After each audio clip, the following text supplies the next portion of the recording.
திருக்குறள். பொருட்பால் அரசியல் அதிகாரம் 44. குற்றம் கடிதல்.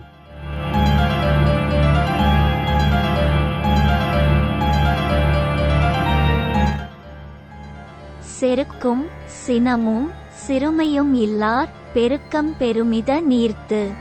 தான் என்னும் அகந்தை, அளவறியா கோபம், காமம் எனும் சிறுமை ஆகிய குற்றங்கள் இல்லாமல் வாழும் ஒருவரது செல்வ வளர்ச்சி மேன்மையுடையதாகும்.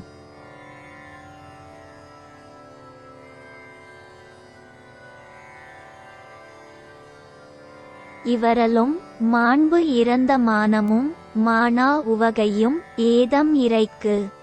வேண்டுவோர்க்கு ஈயாத தன்மையும் மாண்பில்லாத மானமும் தீயனவைக் கண்டு மகிழ்ச்சி கொள்ளும் சிறுமை தன்மையும் ஆட்சியாளருக்கு குற்றங்களாவன.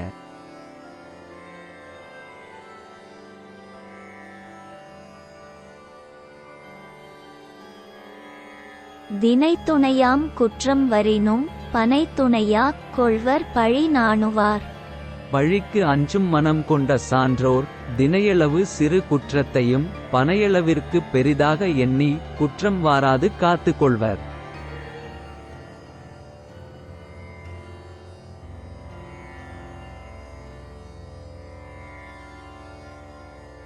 குற்றமே காக்க பொருளாக குற்றமே அற்றம் தரும் பகை. குற்றம் என்பது அழிவை தரும் பகையாகும். ஆகையால் தன்னிலிருந்து குற்றம் நிகழ்தல் கூடாது என்பதை நோக்கமாகக் கொண்டு தன்னை காத்துக் கொள்ளுதல் வேண்டும்.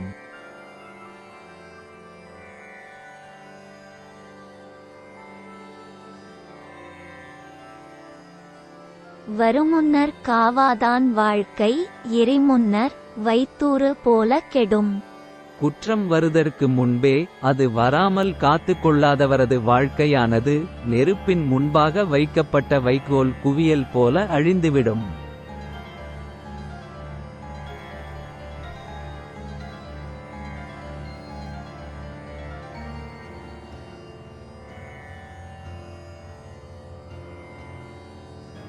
தன் குற்றம் நீக்கி பிறர் குற்றம் காண்கிற்பின் என் குற்றமாகும் இறைக்கு. முதலில் தன் குற்றத்தை நீக்கி பின்னர் பிறரது குற்றத்தைக் கண்டு ஆராயும் குணம் படைத்த தலைவனின் வாழ்வில் என்ன குற்றம் வரக்கூடும்?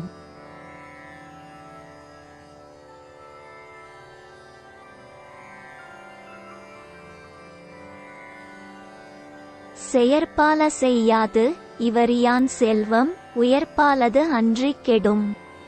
செய்ய வேண்டிய நன்மைகளைச் செய்யாமல் வீணே சேர்த்து வைக்கப் பெறும் கருமியின் செல்வமானது பயன் ஏதுமின்றி அழிந்து போகும்.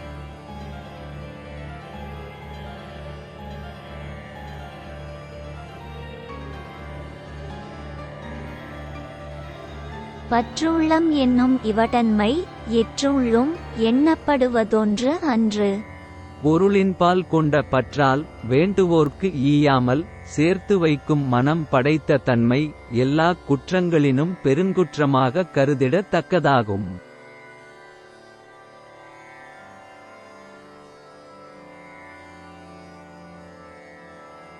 வியவட்க எஞ்ஞான்றும் தன்னை நயவட்க நன்றி பயவா வினை. எக்காலத்திலும் தன்னை தானே உயர்வாக எண்ணிக்கொண்டு வியப்பு கொள்ளல் கூடா. அத்தகைய நன்மை தராத செயலை மனத்தாலும் எண்ணுதல் கூடாது.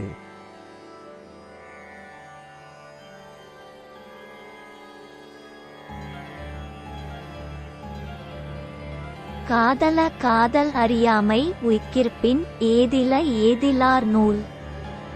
தலைவனானவன் தன் விருப்பத்தை பிறர் அறியா வண்ணம் செயல்படுத்தும் வல்லமை கொண்டவனாயின் அவனை அழிக்க எண்ணும் எதிரிகளின் சூழ்ச்சிகள் யாவும் பயனில்லாது போகும்.